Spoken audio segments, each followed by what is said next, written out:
Welcome back to Minds Matter, a podcast sponsored by the Monash Centre for Consciousness and Contemplative Studies. I'm Beth. And I'm Ava. And on Minds Matter, we explore research from neuroscience to psychology while talking about our own personal experiences. And this week on the podcast, I spoke to Dr. Emma Templeton, and she is a postdoctoral fellow in psychological and brain sciences at Dartmouth. And she studies what makes conversation good. So we spoke about how sometimes we feel connected to people in conversation, how sometimes we feel disconnected, how we can maybe measure and predict whether someone's feeling connected or disconnected. We also spoke about laughter in conversation, which of course I was very interested in. So we hope you guys enjoy. My name's Emma Templeton. I am a postdoctoral fellow at Dartmouth in the Department of Psychological and Brain Sciences. I work with Talia Wheatley and Luke Chang, and I recently finished my dissertation work and my PhD just this past June.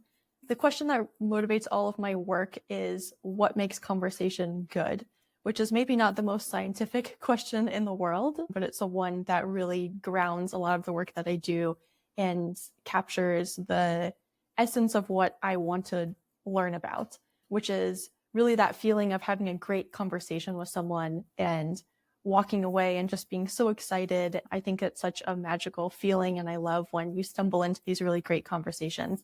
And all of my work tries to figure out, well, what happens in these conversations when they go really well, and also what happens when they don't go as well. So cool. So why would it be important to study conversation? I mean, it's definitely something like what you just explained we all can relate to, but why would it be important to know the mechanisms of this? And then how do you even study that?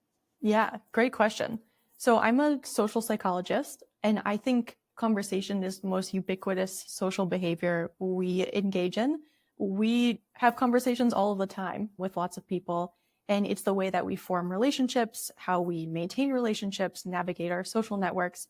It's just a really important process that unfolds in our daily lives. And it turns out past research really underscores the importance that conversation and social connection has on our health. So when people don't have conversations, they can slip into loneliness. Social isolation is a risk factor for early mortality, which is actually on par with dangers of smoking and obesity. So it can be really dangerous to be in a situation where you're not having regular conversations with people. And other work in social psychology has instructed people to have more conversations and talk to more people. And in these experiments where people are instructed to talk to people more, people reliably report feeling happier. And so it's just an important part of our lives that's protective against certain mental and physical health outcomes. It's how we navigate our world, and it's a source of happiness as well. That's so interesting because I know about the loneliness thing, but I didn't think that was directly linked to conversation. Do you know what it is about the conversation that helps against all these things, like these risk factors? Yeah, it's a good point. So these studies will ask people how lonely they feel. You can talk to lots of people in your daily life and still walk away feeling very lonely. So these are two different sources of loneliness that can be different than just the number of interactions that you have in your daily life. But certainly, and maybe I'm making some leap there, that to me feels like not that big of a leap. Like the way that we connect with other people is through conversation. It's hard to imagine doing that in other ways. I guess we can maybe form parasocial relationships with people on television or something like that, but really getting the feedback and interaction from another mind, I think, is the piece that's really protective against a lot of these health outcomes. I think making the link between how many interactions people have per day, the kinds of interactions, the depth of those interactions, how many interaction partners people have, these are all components that could feed into how lonely people feel. And they might not always be perfectly aligned with each other. So it might be about how people are feeling, but I think the way people are conversing with other people, the frequency and the types of conversations all feed into this. Yeah, that's really cool. So one of your studies looked at why people click in conversations. And I think because we all have that experience where you meet someone and you have that feeling of, well, yeah, what we call you just click easily. So in this study, you used a round robin method. Can you explain how you use that to study how we feel connected in conversations and what that study found? Sure. So the way that we designed this study, and this was all in collaboration with my PhD advisors, again, Talia Wheatley and Luke Chang, we thought it was really important to study conversation in a way that it naturally unfolds in our daily lives. And so even though we were doing this in the lab, we came from the point of view of really wanting to make it feel like a conversation that you maybe would have at a coffee shop with someone else. So the study that we ran was actually really simple. We just brought pairs of people into the lab. We had them sit across from each other in these kind of cafe style tables. And we just said, okay, talk to each other.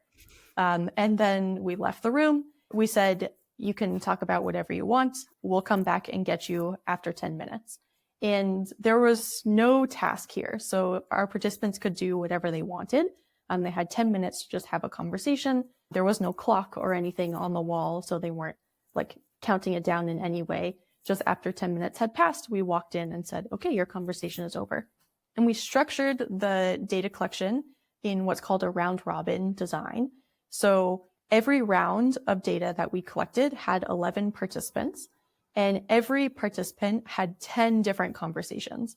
So one with the 10 other members of the round robin.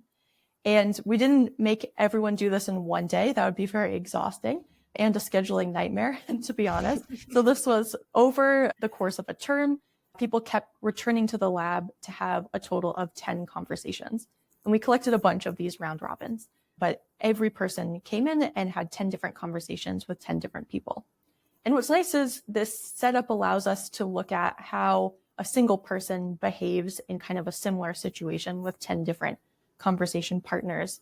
And it's a really fun way to structure data collection that lets you look at a bunch of different levels of analysis, which was important to us.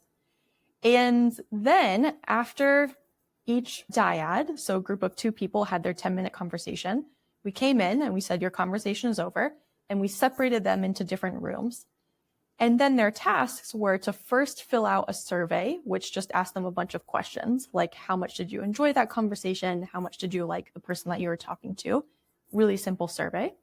And then we had them do this task that they didn't like so much, which is where we made them watch the video recording of the 10-minute conversation that they just had. And their task there was to continuously rate how connected they were feeling to the other person. So there was a slider bar on the screen.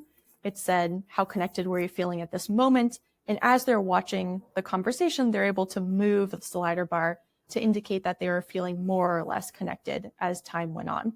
Then they would come back again. They would meet another person. They would again have a 10-minute conversation.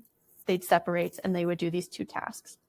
And then what we were really interested in was what's happening in the conversation that can meaningfully predict participants' own reports of how much they enjoyed that conversation and how connected they felt. So this was really our index of clicking. So we asked the participants to tell us, like, you know this feeling, we all know this feeling.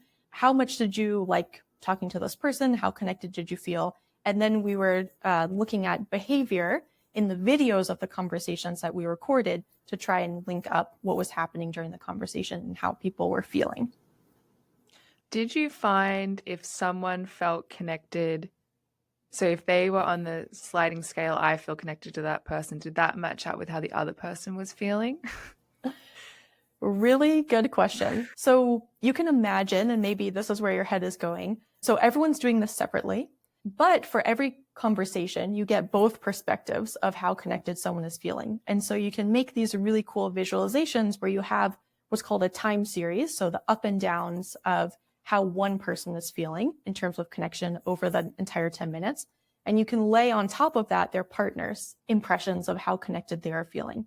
And you do see lovely examples and kind of like scarily similar examples where people are really going up at the exact same times, coming down at the exact same times. They're really in lockstep and in total agreement about when they're feeling connected and when they're feeling disconnected. So if you were to do a correlation between those two time series, the value would be quite high. And then you can see really sad examples where the opposite is true. Like as one person is rising in connection, their partner is reporting a total plummet in connection. And there, if you were to correlate the two time series, you would get a quite low value. And so this is one interesting data point that comes out of this data collection, which is how in sync were two people in terms of how connected they were feeling. And a high correlation doesn't mean they were both feeling connected. It just means they agreed on the moments of disconnection and the moments of connection. So you can look both at how in sync are we, and also are we feeling connected overall or are we feeling disconnected overall? And then you can look at these really interesting moments where there's the disagreement. And you can look and see, well, what's going on there? Why is one person reporting high connection, one person is reporting low connection? And I used to play this fun game when I first started collecting these data in lab meetings where I would pull out video clips of participants who were reporting vastly different levels of connection. And I would play them and I would ask, you know, one person's feeling connected and one person's feeling disconnected. Can you figure out who it is? And I think that's a really interesting question because it's not always obvious. And it explains why you can have these mismatches. It's not like one person is just being totally naive and not picking up on what the other person is feeling. In these 10-minute, very polite interactions, you can totally get away with acting very pleasant and then not really letting on that you're feeling a bit disconnected. And you can just get through the 10 minutes and it's totally fine. So these moments, I think, are really interesting and people might be more or less attuned to pick up on these asymmetries as observers or even as participants themselves. And did you find any particular behavior or something in the moments where both people felt connected? Was there anything that you could predict, like, oh, if people are doing this or expressing these kind of things, they then will both feel connected and in sync, I guess? Yeah. So we collected the data set with the intention of looking at many, many, many different conversation behaviors, which is why we started with this really unconstrained natural task. And the goal was really to build up a database of lots of real conversations. So hundreds and hundreds of conversations between pairs of people. And the first thing we ended up observing was the importance of something called gap length in conversation. So gap length basically just means how quickly do people respond to each other. And it's the amount of time in between when I finish my turn, when you start speaking your own turn and responding to me. And so what we did in these conversations is we got really precise transcripts of all the conversations. And for every speech turn, we knew exactly the start timestamp of when someone started speaking and the end timestamp of when they ended that turn. And so to compute the gap length in between two turns, you can take the start timestamp from one and subtract the end timestamp from the other. And these timestamps are all at millisecond level precision because we know from previous work that we're able to respond quite quickly to each other in conversation. So previous work has found around 200 or 250 milliseconds is on average how quickly we respond to each other in conversation. And you can contrast that to, maybe you don't know how to think of 200 milliseconds, which is understandable. So if I were to just hold up a picture of an apple and ask you, what is this? You would say apple. And that would take about 600 milliseconds. So to put that in context. Wow. Yeah, it's really impressive. So in conversation, we can respond on average about 3 times as fast as identifying an object. And you might be wondering, like, how is that possible? And the reason is because our brains are really good at predicting. And when someone is speaking, we're able to listen to what they're saying and start to anticipate where they're going. And then we can start planning our own response in advance. It's not like someone finishes a turn, we think about it, think about what we want to say, and then respond. We're doing all of this simultaneously at once. We're processing what someone is saying, anticipating what they're going to say next, planning our response, figuring out when they're going to stop and when we're going to go in. So it's this really impressively coordinated act that we do all of the time that feels very effortless. And the short gap lengths that we're able to achieve just highlights the level of prediction that's going in and facilitating these fast gap lengths. And so the question that we had was, okay, we know from previous work that people are able to make these really fast responses in conversation because prediction helps us.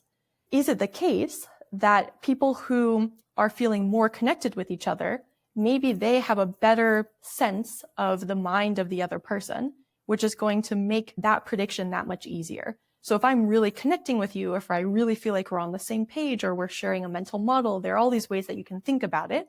If we're clicking, then it's going to be easier for me to understand where you're coming from, where you're going, and I'm going to be excited to go along with you. So all of these things are going to facilitate these faster response times, was the idea. So what we did is for every conversation, we computed all of the gap lengths between all of the turns. And then for every conversation, we can look at the distribution of all of their gap lengths, and we can just ask, well, what's the average gap length in this particular conversation? And they vary in interesting ways from conversation to conversation. And then we can relate those values with what participants told us about how connected they were feeling and how much they enjoyed that conversation. And what we found, which was really cool, is that conversations that had shorter gap lengths on average were also rated as more enjoyable and more connected, feeding into this idea that the ease of prediction is helped when we're really feeling connected with someone else. That's really cool. We've also had Kelsey on the podcast, and we were talking about this kind of idea about prediction error. And is it when you're spending time with a friend or something and it feels really at ease because there's just really low prediction error because you know them really well, and that's where that feeling comes from? It kind of sounds like a similar kind of idea. So then another finding that you've had is that gap length, if it's longer between friends, then you do feel connected. Is that right? Yeah, so it's interesting that you bring up the low prediction error in friends idea. I think really feeds into another paper that we worked on, which is specifically about long gaps in conversation. So maybe I should first say, for this first paper that was really about short gaps, we first found this relationship that just existed in the data between average gap length in conversation and how connected people were feeling. We then followed that up with a more traditional experimental study where we took audio clips of conversations that we recorded, and then we manipulated the gap lengths between them. So in a control condition, we kept them exactly the same. In a short gap condition, we shortened the gaps between the turns. And in a long gap condition, we lengthened the gaps between the turns. And here we were really interested in, okay, there's this relationship here, but is this information on its own enough to cue people in on how connected people are feeling? So we created 3 different versions of these different conversations. And then we had a different group of participants listen to these conversations. And their task was just to say, okay, you listen to that conversation. How connected do you think those 2 people are to each other? How much do you think they enjoyed this conversation? And in line with how we were thinking, we found that when participants were listening to conversations where gaps were manipulated as being shorter, they reported them as more enjoyable and more connected than the exact same conversations where the gaps were manipulated as being longer. And so this is nice experimental evidence suggesting that gaps on their own are a sufficient signal of connection that even eavesdroppers, you can imagine, will pick up on and will use as information when trying to figure out how connected people are feeling. So I just wanted to make sure to make it clear that we also followed up with an experimental study. And I think in the case of short gaps and thinking in terms of the importance of prediction, it's quite clear that when people are able to achieve a short gap, it's likely because they're doing that via reducing some sort of prediction error or being good at anticipating where someone is going, or maybe are just excited to jump in or something like that. In a long gap, I think you can think of a long gap as, well, maybe that's just evidence of failed prediction. So we were really interested in, well, what happens when gaps get really long in conversation? And so we collected a data set also of conversations between friends, close friends, and we compared this to our round robin data set where people were mostly strangers. And we just looked and first said, okay, well, how many instances of long gaps happen in these conversations to begin with? And For the purpose of the paper, we defined a long gap as being 2 seconds or longer, which in the world of conversation is like an eternity. If you're waiting for someone, 2 seconds of silence can feel like forever. So we looked and just said, okay, how often do these things happen? And what we found, which was initially surprising, was that these long gaps are actually way more frequent in conversations between friends. And you might be thinking, oh, friends should be on the same wavelength more, they should have better prediction, things should be faster always, even faster than strangers. But you can also think in a slightly different way. And the way that I thought about these results when I first saw them is, for me, a really important hallmark of friendship, in particular when I've made a new friend or something like that, is that moment when you can sit in silence and not feel like scared or awkward. And I think that's always amazing when that happens, when you realize, oh, it was silent for a while and I didn't feel the pressure to jump in and say anything. And so we had this idea that maybe friendship affords you this greater flexibility in these dynamics, and having a long gap is not some indictment of connection. It instead can be this opportunity to do all sorts of other things, like have deep reflection or engage in high quality listening or just delight in each other's company. Or maybe it's totally meaningless, but it's not stressful in any way.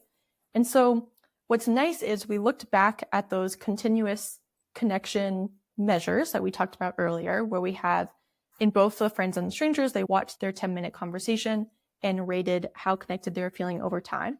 So we could go back in. We know exactly when the long gaps are happening. We have all of those timestamps, and we can zoom in on every time a long gap happens, what's happening to people's feelings of connection. And we can look in the moments before the long gap, through the long gap, and the moments after the long gap. And we can look at things separately for strangers and friends. And for strangers, we see when a long gap occurs, their connection just plummets. Like, that's not a good thing in conversations between strangers. When a long gap happens, like, that's a moment of disconnection. It's a moment of awkwardness. It's a moment where someone has dropped the ball and you have to figure out what to do with it. But for friends, we saw really the opposite effect. Long gaps were actually moments where connection was increasing. And there wasn't this detrimental hit to connection in the same way that strangers felt. We think that the gaps between friends maybe aren't acting as gaps at all. Instead, they're these moments that allow people to savor and enjoy and reflect on the conversation. And it's just part of the rhythms of conversations between friends. And friends have created relationships that allow for these varying rhythms to occur, whereas strangers haven't yet. And so when they occur between strangers, it's a sign that some disconnection has happened and maybe things need to be adjusted somehow. It's so interesting that this gap sign in one context is a signal of, oh, this isn't going right. And then in another context, it completely shifts. Like, it's just interesting that we can have this same kind of measure that in one sense is the kind of, oh no, we're not connected. And it's just like means the complete opposite. That's kind of really interesting that can happen like that. Yes. And to be clear, short gaps for friends are good also. Okay. So we can look for both friends and strangers, moments within the conversation where people are responding faster to each other are increases in connection for both of them. It's just that when you look specifically at these really long gaps for friends, they have these differing effects on connection. If you look at them like events in the conversation, they have different meanings for strangers and different meanings for friends. And I think it's going to be really interesting to dig into what they do mean for friends. We know that for strangers, it means, okay, something has gone wrong and we need to do something about it. But it's less clear what it means for friends. I think you could have many different types of long gaps. And it would be really interesting to look at, why is the long gap there? And you can gain some insight by looking at what people were saying around the time of a long gap. So some long gaps might be caused by, you asked me a difficult question and I need time to think about it. Or you just told me something really intense, or you disclosed something really personal and I need to process it or think about how to respond.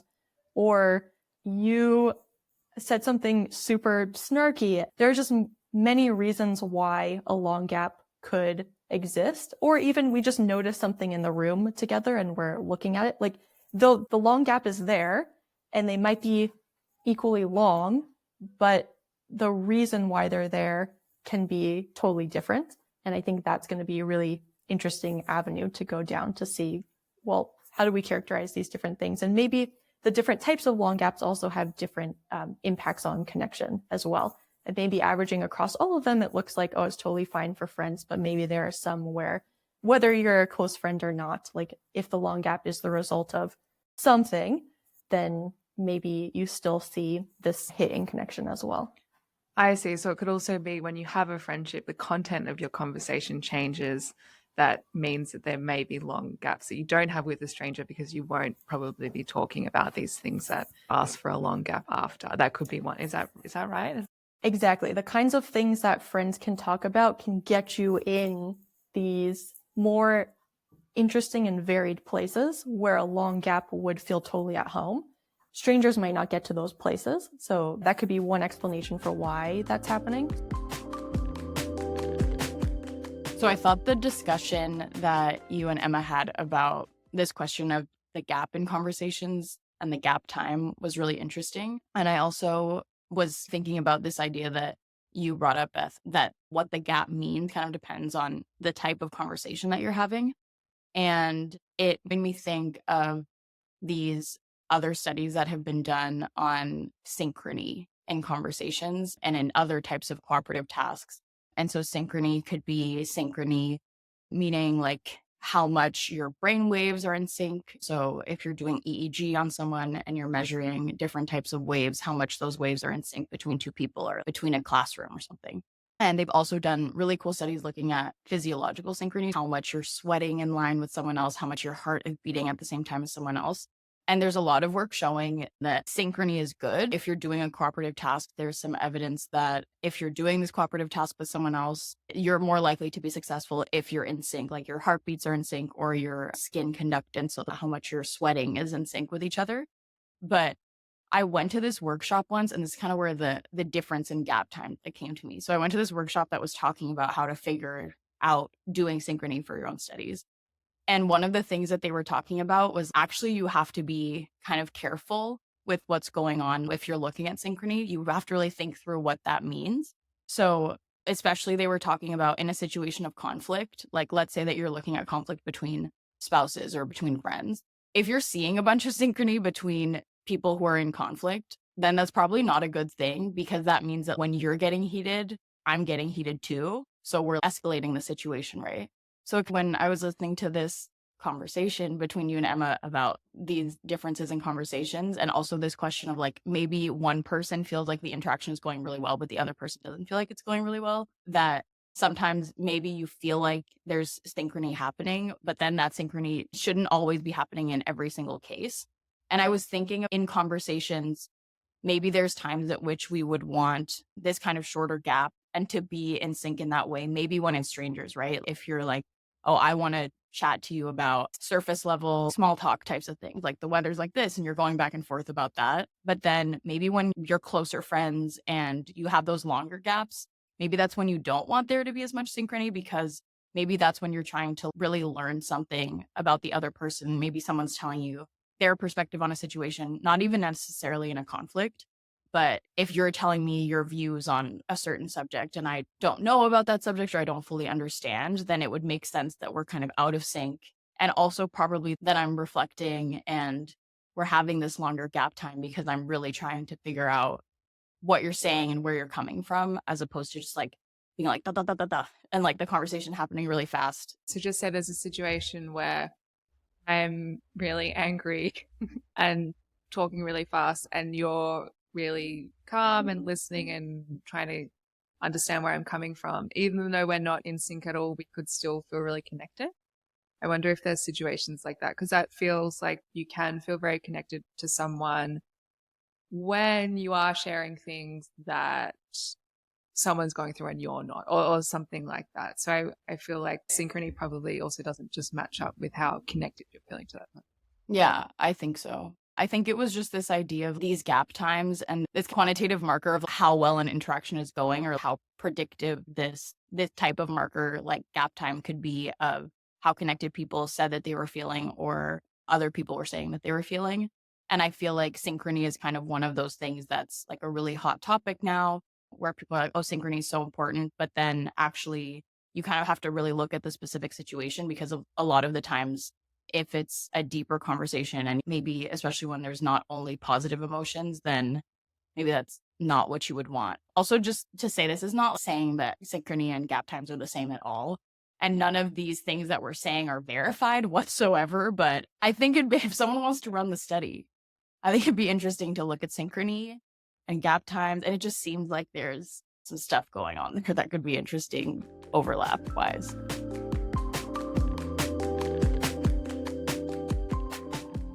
Well, now to one of your other studies that looks at laughter in conversations. Can you explain the role of laughter in conversation? The lead author on this work is Adrienne Wood, who's a professor at University of Virginia, and she's really an expert on laughter, so I've learned a lot from her. And a lot of her work from when she was in graduate school was making a parallel between existing work that showed there are different kinds of smiles that exist. And she found that similar to that, there's also different types of laughter. And she carves out these different types of laughter based on the different functions that they serve. So she says that there's laughter that signals reward, can signal affiliation, and can also signal dominance. And so when Adrienne saw this round robin data that I collected, she had this really cool idea to take that data and characterize the number of times that people laughed. So really simple metric. It's just within the 10-minute conversation, how many times did I laugh? How many times did you laugh? And what's nice about the round robin setup is it allows you to use some cool statistical tools. So Adrienne used this method called the social relations model, which is really built to use round robin data. And it allows you to partition different variants in a data set. So it can allow you to tell apart an actor effect from a partner effect from a relationship effect. So in the context of laughter, an actor effect would be how much the tendency to laugh is an individual difference. So whether some people are more likely to laugh than others. So how much is the laughter because I'm just someone who laughs or I'm someone who doesn't laugh? And then the partner effect is how much is my laughter a product of how much my partner tends to make people laugh? So just some people make their partners laugh more than others. And then the relationship effect would capture the remaining variance, which would be how much of our laughter is attributable to the fact that I'm part of this conversation and you're part of this conversation, knowing my actor effect and knowing your partner effect. And I think how much people are laughing in a conversation could reasonably be attributed to either of these things. And so it was cool to use this method to figure out what explains the most variance in how much people were laughing. And so Adrienne found that the majority of variance is actually attributable to the actor effect. So the finding really boils down to something quite simple, at least in this data set, that some people just laugh more than others. And it doesn't matter so much who you put me in a room with, my tendency to laugh is going to be my tendency to laugh. And I think what would be really cool is to use some of Adrienne's earlier work about the types of functions that different laughter is serving and see if maybe we get this strong actor effect in terms of the frequency of laughter, but maybe there's something specific about the dyad that relates to the type of laughter that I'm using in that moment. And so I think that would be an interesting future direction there. And do you have any ideas, or does anyone have any ideas why some people would laugh more than others? If this is a stable trait, would there be reasons to why that they would have that? It's a good question. And I think that following up and coding the laughter instances for the kind of role that it's serving could be potentially useful. I'm bringing to mind people who like nervously laugh a lot, or if situations are a little bit awkward, will laugh as a way to deal with that. And again, being grounded in the kinds of conversations that we are analyzing, it's these 10-minute conversations between strangers. You can imagine things might get a little awkward and someone's way of dealing with that might just be nervously laughing. And so I think that could be one thing that's going on, but we would need to know the function that the laughter is serving to really get a sense of of why that might be. Because that's also for me a personal question, because I laugh all the time. I don't think it's a nervous thing. I just really, I mean, I don't know, like to laugh. So when I was reading this, I was like, oh, maybe I can find out a bit about myself. I mean, I don't know the answer. I think it's great that you laugh a lot, and I'm sure that your conversation partners appreciate it. Yeah, we'll have to ask Ava what she thinks. Okay, well, this has been so interesting. Would you be able to sum up what makes a good conversation? And is there something we can put effort in to change? Or is it just set in stone how we have a conversation if we'll click with other people or not? I wish I could answer what makes a good conversation, because it would be very satisfying and I would have had a much more conclusive dissertation. But conversation is super complex, and the answer to that question is going to be complex also. And there's likely going to be a few different answers, especially because we've been talking about really one or two very specific types of conversations between strangers and conversations between friends that have no explicit goals. And they're really just people trying to connect or get to know each other.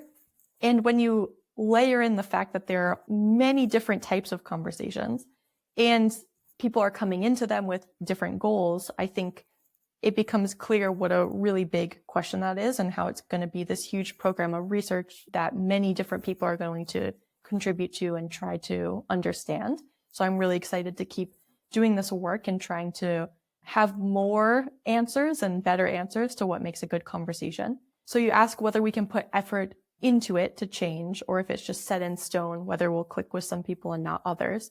So I think it might be the case that we'll find that there might be some universally good things to do. Maybe that's the case. But I think a lot of this research is going to come down to finding someone whose conversation styles or tendencies or preferences or whatever, however you want to conceptualize it, match your own or are really compatible with your own. And I think we will click with some people and we won't click with others. And I don't think that's necessarily a bad thing. And really figuring out who are the kinds of people that I naturally click with, what might I need to do to connect with other people, why don't I click with some people? I think taking off some of the pressure about it being like, is there something wrong with me that I'm not clicking with this person? Like maybe you're just coming from very different places and it's not actually surprising that you're not clicking instantly. But I do think it's also possible to put effort in to ensure continued social connection with relationships that are particularly important to us. Even in our conversations between friends, people overall are reporting high connection with their friends. But even in their 10-minute conversation, you can see fluctuations in their continuous ratings, where there are points in the conversations where they're feeling more connected and points where they're feeling less connected. Extending that beyond the 10 minutes, like there are going to be moments in that relationship that are going to feel less connected, where you're feeling like you're not clicking, and moments where you are. And I think, yeah, it must be possible we care about that relationship, to put in work to increase connection when that feels important to us, or to connect with people who we want to build a relationship with. And maybe we need to try different strategies and approaches to relate to someone where it's important for whatever reason, but it's just not coming super easily. Yeah, that's amazing. So interesting, so much to think about. But I don't want to think about it too much, because I don't want to go into conversations being like, don't have more than 200 millisecond pause, because then that's stressful. Yes. You just gained a fantastic insight into the last few years of my life. So, Ava, when you were listening to this, when I was in the interview afterwards, I was finding it very hard to then have a conversation, because I was overthinking everything I was doing, because these are things we don't think about at all. And then I got out of the interview and I was speaking to people in my lab, and I was so aware of these things. And it was just, I don't know, it was just an interesting experience to realize so much goes into what we do every day with everyone we interact with, that is kind of, very precise and important, but we just have no awareness of it at all. I mean, I kind of feel like it's a bit like, if you really think about how to walk, then it's then you get freaked out. It's one of those things where, and they have studies about that where they have pro golfers come in and they'll try to have them bottom up think about what they're doing and like narrate what they're doing and how they're doing the swing. And then it really messes them up because it's so top down, the process that's happening. It's so much just in their bodies and it's not something that they can really describe with words, and it makes them worse. But then if you're a beginner, it actually helps to really process those things. So maybe it's because you're so good at having conversations normally that it was messing you up. Because I was going to say, in my kickboxing, which I've gotten really into and love, I have to like speak what I'm doing. I have no ability to do it without being like cross, hook, switch. I can't. Well, I think in like a year, you will not want to say those things unless it's an integral part of what you're doing. But I think after I listened to the episode, I didn't feel that way because I am right now in Spain visiting my partner's family. So conversations in general there's enough going on cognitively that the language switch, my gap times are definitely longer than they should be. So I wasn't thinking about it that way. But I will say also like a cross-cultural thing is that I feel like it would be really interesting to look at this cross-culturally because, I'm into my reality shows. I watch a lot of reality shows. I watch a lot of reality dating shows. And right now I'm watching a Korean reality show. Which one? Singles Inferno season 3. It's so good. Vulture gave it a 5 stars for the first 2 episodes. And it was crazy, let me tell you. But I was watching it right after I listened to the episode. And one of the things that you really notice when you watch, especially like an American or British show versus the Korean shows, is that in the Korean shows, the gap times are so long, especially at the beginning when they don't know each other in that situation where they're actually strangers. So kind of the situation that Emma was testing, right? But it is more of a group setting. But in those group settings, they will just like not speak to each other.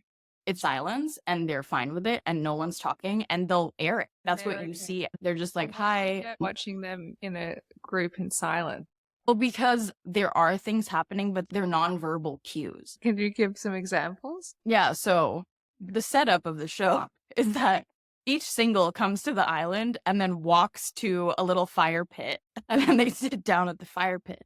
And then the next single comes and then they'll be like, hello. But that's basically the only interaction that they have. But then the nonverbal thing that's happening is where do they sit? Because they could sit right next to someone or they could sit on the other side. And then it's like, are they looking at each other? And then if someone does speak to someone else, that's like, whoa, like they're really interested. Or because there's also I think in a lot of the Asian reality shows, they have commentators. So like you watch someone else react to it as well. And if someone else speaks, they'll cut to the commentators being like, wow, she's so extroverted and crazy. Or like, wow, she must really be into that guy. So I feel like there's a lot happening in the unspoken, which I don't know if that can really be measured in the same way. But I think that the gap times are really different depending on culture, probably. And maybe like also depending on stages. Yeah, I was going to say, I reckon that Australians would have longer gap times. Would you think that? Not based on you. But not based on me. But I don't know. I would think Americans would be really short. I don't know. I think of the general stereotypical Australian as just really relaxed and just saying yeah and nah and just long gaps. Yeah, that's true. I think this could be a case where looking at Americans in conversation might be a really weird example, literally weird example of conversation. Yeah, and I was talking to my partner about it, and he's also quite introverted. And I was telling him 200 milliseconds, and he was like, mm-mm. I was like, no, like that couldn't be me. And I think also some like individual differences could come into it, or I don't know if it's individual differences and or cultural differences, but if you're in a situation where you're with 5 people, let's say you're an Australian and you're with 5 Americans, and they're just like pinging back and forth, like 200 millisecond gap, and you're not used to that, then that can really leave you behind in a conversation. Has that ever happened to you? I feel like I feel like I am a 200 millisecond gap kind of person. So other Australians are like, what? I think think, and Australian listeners, you can let me know, that you would consider me very highly strung Oh, so you think it's a neuroticism? for me in this culture. But I think that's when I went to New York, I felt so at home because everyone was like me. So you don't think it's an extroverted thing, you think it's a neuroticism thing? Oh God, that's hard. I don't know. That was a very anxious answer, so I'm not sure, but I know I have extroverted friends here who don't need to speak as fast and as I do. okay. Okay, well, we have lots of study ideas. Synchrony plus, is it extroversion or is it neuroticism? But I also love having conversations. I love having conversations with everyone.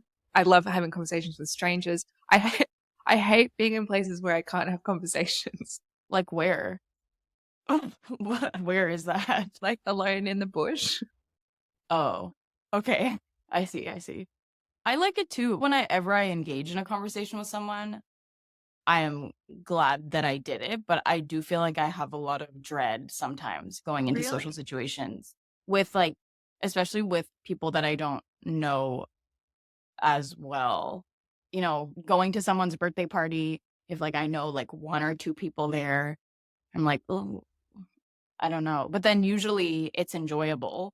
And I mean, that's pretty backed up by science, and I know that, but I still dread it. But there are these studies where they had people randomly assigned to start a conversation with a stranger every day or just think a nice thought about a stranger.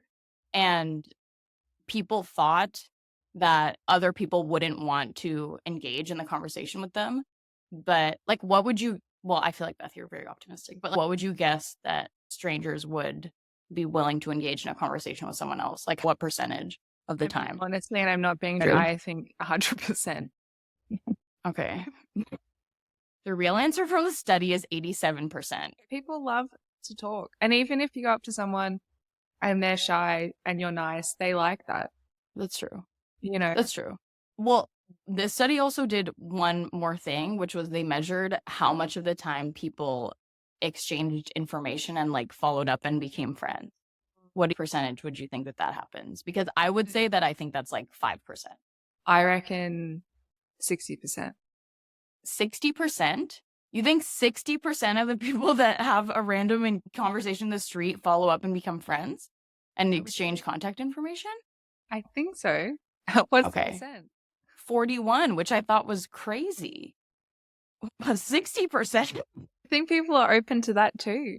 Yeah, but I also think a conversation with someone in the subway or in the grocery store, I feel like it's kind of nice if it's a fleeting conversation. It's a one-time thing. Yeah. Yeah. But I think the minute you have anything in common, then it's a friendship. You should know the kind of contacts I have in my phone. Okay, I think we have a sample that is biased in this one collection. I'm pretty sure I'm at, well, if we average, I feel like I'm at like 5 to 10%. No, Okay. probably closer to 5. That makes sense. But anyway, if you're not like Beth, you still should go out and talk to strangers. Apparently it makes you feel better because I think the reason that at least I feel like I dread these conversations is that it feels like an opportunity to fail because you're like, I'm going to be awkward and then this is going to go bad and I'm going to feel awkward and they're going to feel awkward. But most of the time, that's not what happens, not just for me, but scientifically.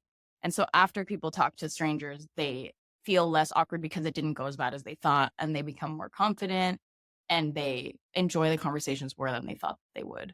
And what's cool about this is that these studies actually find that this effect lasts. So it's not just like if you talk to a stranger and then we survey you outside the grocery store after you talk to the clerk or whatever, that you feel better in that moment. It actually lasts like a full week later. And I don't know if they followed up past that, but it really is protective, even if it's not 200 millisecond gap times, probably. But that is why I struggled so much in the Netherlands. Okay, so I think my results there would be 0% of friends after conversations. Oh, follow up? Yeah.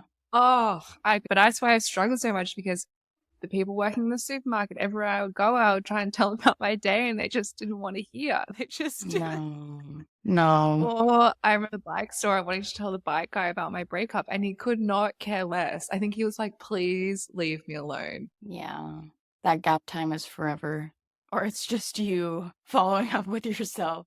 No, but I really do think that conversation is really so cultural Yeah. because it's so much the way that you're socialized to be, right? And if it's completely not a thing to be talking to strangers, I think we thought that we could connect really easily because they speak English, but we're still making them speak a second language. Mm. So I think there's a certain level of like, I can't even be comfortable with you in the language that I want to communicate. Maybe if you spoke Dutch and you told them about your breakup, they would be like, The bike store man. girl. Yeah, the bike store man would be like, oh my God, let I, me make you a tea. I thought the international flair made it more interesting, but I guess not. You can't win them all over, Beth. You're close.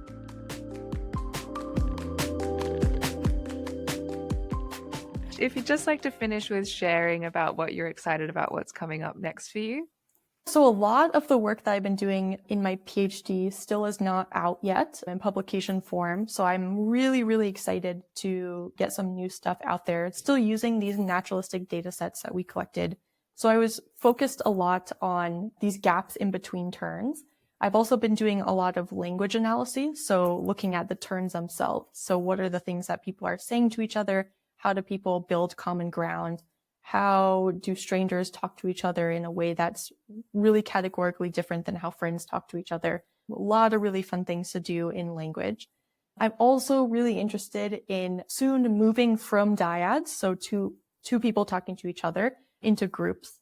And I think a lot of the dynamics that exist in conversations between two people change in really interesting ways when there's even just a third person plopped into the room or even more. And so I'm really interested in how people navigate more than one mind and their own and try to make connection with multiple people at a time.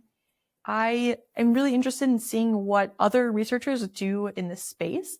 I think there's a lot of really exciting work going on right now, including what's going on in people's brains during interaction. So some work in the lab that I'm currently in and also others. It's going to be really exciting to see behaviorally what happens when people are talking to each other and also how that relates to how they're feeling in their bodies and in their brains and connecting all of that together. Our intro and outro music is Nobody Stayed for the DJ by Glacio. Our transition music is Back for More, also by Glacio. Minds Matter is mixed, edited, and created by Beth Fisher, she's the Australian one, and me, Ava D'Souza. We'll be back in 2 weeks with a brand new episode of Minds Matter. In the meantime, find all our episodes and show notes on mindsmatterpodcast.com.